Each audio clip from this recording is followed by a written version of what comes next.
Hello friends, New Zealand का seasonal visa बहुत ही एक मिसअंडरस्टूड वीज़ा बन चुका है। आज की डेट में बहुत सारे लोग हैं वर्ल्ड वाइड जो कि न्यूजीलैंड में आना चाह रहे हैं सीजनल वीज़ा के ऊपर।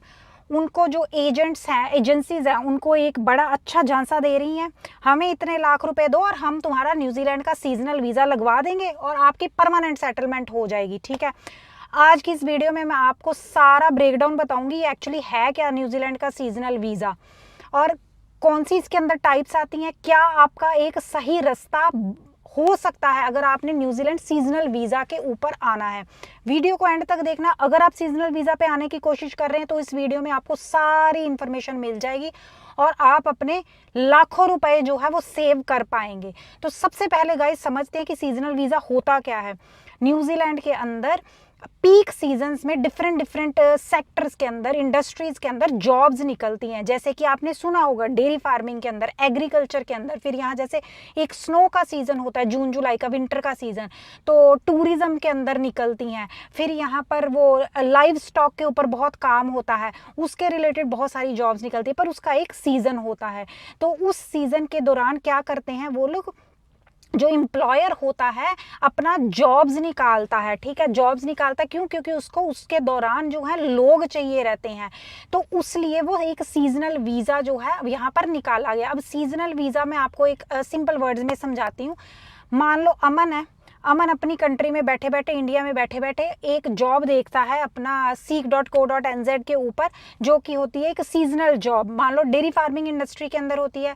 अमन को ऑलरेडी एक्सपीरियंस है, अमन कहता है कि हाँ मैंने 3 साल वहाँ पर डेयरी फार्मिंग का काम किया है, चलो अब मैं न्यूजीलैंड जाऊँगा, अच्छे वेजेस अर्न करूँगा। क्यों? क्योंकि यहाँ पर डॉलर्स में कमाऊँगा, थोड़ा टाइम लगाऊंगा, एक्सपोजर लूँगा, एक्सपीरियंस लूँगा, फिर अपनी कंट्री लौट आऊँगा।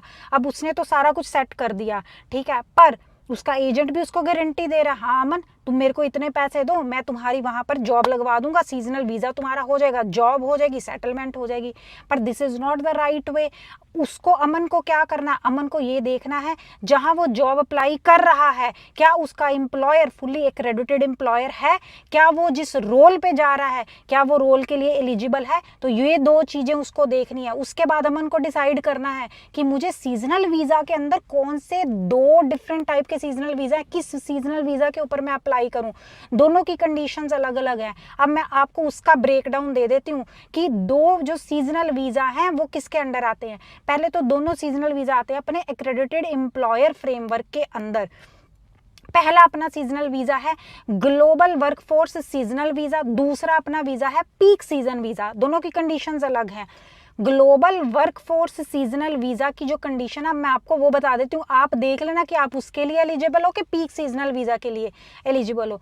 जो तो है ग्लोबल वर्कफोर्स सीजनल वीज़ा, वो है थोड़े से स्किल्ड लोगों के लिए, वो लोग जिनको कि सीजनल रोल्स में ही वो स्किल्ड हैं, उनके पास अच्छा खासा एक्सपीरियंस है।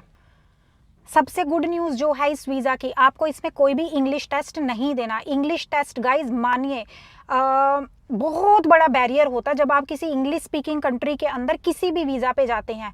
मैंने इंग्लिश टेस्ट ना देने की वजह से मेरा ये जो काम था इतना डिले हुआ कि मैं आपको बता नहीं सकती। तो इसकी ये सबसे बेस्ट चीज़ है, इसके अंदर आपको कोई भी इंग्लिश टेस्ट नहीं देना। उसके बाद अगर आपने ग्लोबल वर्कफोर्स सीजनल वीज़ा के अंदर आना, पिछले 6 साल में आपके पास 3 सीजन का आपको एक्सपीरियंस दिखाना पड़ेगा।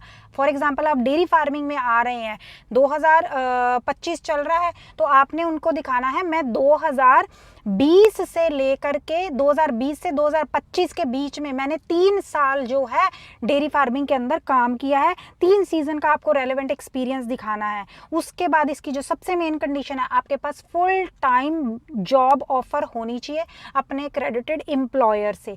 मतलब आपको जॉब सिक्योर करनी पड़ेगी, आपका जो एम्प्लॉयर है फुल्ली क्रेडिटेड होना चाहिए। अगर जॉब ऑफर वो आपको फुल टाइम की दे देता है तो आप एलिजिबल हो जाएंगे।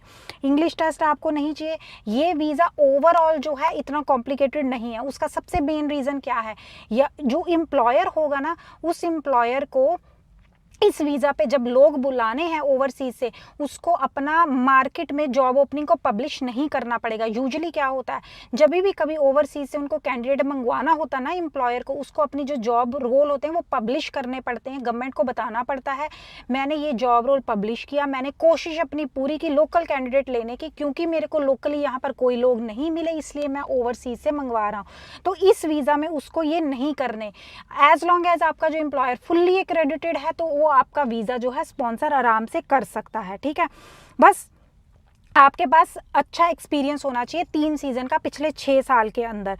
उसके बाद अगर आप इस वीज़ा के अंदर न्यूजीलैंड में आते हैं तो आपको 3 महीने न्यूजीलैंड से बाहर जाना पड़ेगा हर एक साल, ठीक है। मान लो आप 3 साल के लिए आए हैं, हर साल आपको एग्जिट करना पड़ेगा 3 महीने के लिए, because this is a temporary visa, full time visa नहीं है, इसी वजह से ये कंडीशन डाली गई है।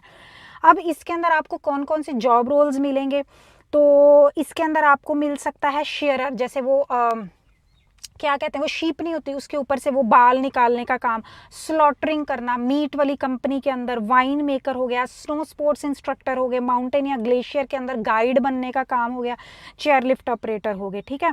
तो ये बेसिकली जो ये वाला वीज़ा है उन लोगों के लिए जिनके पास रियल सीजनल एक्सपीरियंस है, फर्स्ट टाइमर्स के लिए नहीं है, ठीक है। बात समझ आ गई होगी।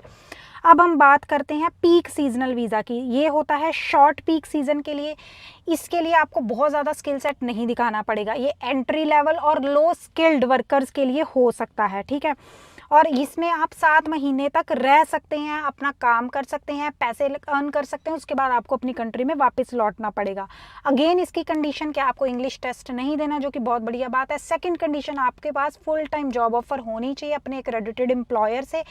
एम्प्लॉयर जो आप सेलेक्ट कर रहे हो ये मेक श्योर कर लेना कि वो फुल्ली एक्रेडिटेड हो, ताकि आपका वो वीज़ा जो है डाल सके।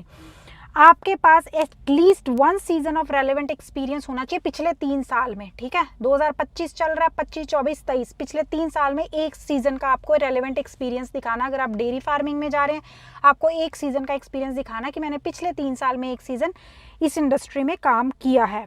अब ये जो है थोड़ा सा कॉम्प्लिकेटेड हो सकता है in comparison to the first category of visa. क्यों? क्योंकि इसके अंदर आपके एम्प्लॉयर को एक लेबर टेस्ट देना पड़ेगा, अगेन उसको अपनी जो ओपनिंग है पब्लिश करनी पड़ेगी, गवर्नमेंट को प्रूफ देने पड़ेंगे कि मैं लोकल लोगों को ढूंढा हूँ, मेरे को लोकल लोग नहीं मिले इसलिए मैं ओवरसीज से मंगवा रहा हूँ। इसके अंदर के रोल्स कौन कौन से हो सकते हैं, ऑयस्टर फार्म वर्कर हो सकता है, काफ रेयरर हो सकता है, रिलीफ मिलकर हो सकता है, forestry worker, meat process worker, sea food process worker, winery cellar hand या वूल हैंडलर। आपने रेड फ्लैग कैसे नोटिस करने हैं, अब ये जो है सीजनल वीज़ा है, एक चीज़ अपने दिमाग में क्लियर कर लो, seasonal visa does not mean आपकी परमानेंट सेटलमेंट इनटू न्यूजीलैंड। अगर आपको कोई कहता है कि भैया मुझे सीजनल वीज़ा आपको दिलवा दूंगा, जॉब भी दे दूंगा, परमानेंट सेटलमेंट भी करवा दूंगा, आपकी पार्टनर भी जा सकती हैं, वाइफ भी जा सकती हैं, बच्चे भी सेटल हो सकते हैं, तो that is a red flag. इसके रूल बिल्कुल क्लियर हैं, आप आएंगे, जॉब करेंगे टेम्परेरी बेसिस पर, मनी अर्न करेंगे and then you will go back to your own country, ठीक है। इसके अंदर आप अपनी वाइफ बच्चे नहीं लेके आ सकते, बिकॉज ये परमानेंट वीज़ा नहीं है, टेम्परेरी वीज़ा है। अगर कोई कह रहा है तो उसके झांसे में मत फंसना। क्या इंडियंस इस वीज़ा पे आ सकते हैं? पहले इन्होंने जो सीजनल वीज़ा निकाले थे वो पैसिफिक कंट्रीज़ के लिए थे, तो इस वीज़ा में ऐसा कुछ नहीं है, तो इंडियंस भी इस वीज़ा के ऊपर आ सकते हैं। मेन क्या है, आपका जो एम्प्लॉयर है वो एक्रेडिटेड एम्प्लॉयर होना चाहिए। जॉब रिक्वायरमेंट को एज लॉन्ग एज आप सेटिस्फाई कर रहे हो, जॉब सिक्योर कर रहे हो, तो आप भी आ सकते हैं। जो रास्ता मैंने अपना बताया है उसको फॉलो करो, बाकी अपना रिसर्च करो इनकी इमिग्रेशन की वेबसाइट के ऊपर। मैं एक यूट्यूबर हूँ या मेरे जैसे और भी यूट्यूबर हैं, उनके ऊपर बिल्कुल वो नहीं, आंखें बंद करके आपने विश्वास नहीं करना, अपनी आपने ड्यू डिलिजेंस जरूर करनी है, क्योंकि हम लोग जो हैं वो इमिग्रेशन एडवाइज़र नहीं है, हम लोग भी सर्च करते हैं फिर आपके साथ इंफॉर्मेशन शेयर करते हैं, ठीक है। तो हो सकता है कि हमारी सर्च में कोई कमी रह रही हो, ये नहीं कि आपने बिल्कुल मतलब आंख बंद करी और निकल पड़े, वो काम नहीं करना। पूरा अपना भी थोड़ा देखो, इंटरनेट पे इमिग्रेशन वेबसाइट एक्सप्लोर करो, चेक करो, सारे रूल्स देखो, कंडीशंस देखो, फिर उसके बाद कोई डिसीजन लो, क्योंकि ये लाइफ लॉन्ग डिसीजन होते हैं और इसमें सबसे ज़्यादा फाइनेंशियल हिट लगता है इंसान को। तो सारा अपना देख दूख के फिर ही अपनी कोई प्लानिंग करो। तो आई होप आपको आज का वीडियो अच्छा लगा तो ज़रूर नेक्स्ट वीडियो के लिए मेरे साथ बने रहना। मिलती हूँ फिर आपको, till then take care and bye bye.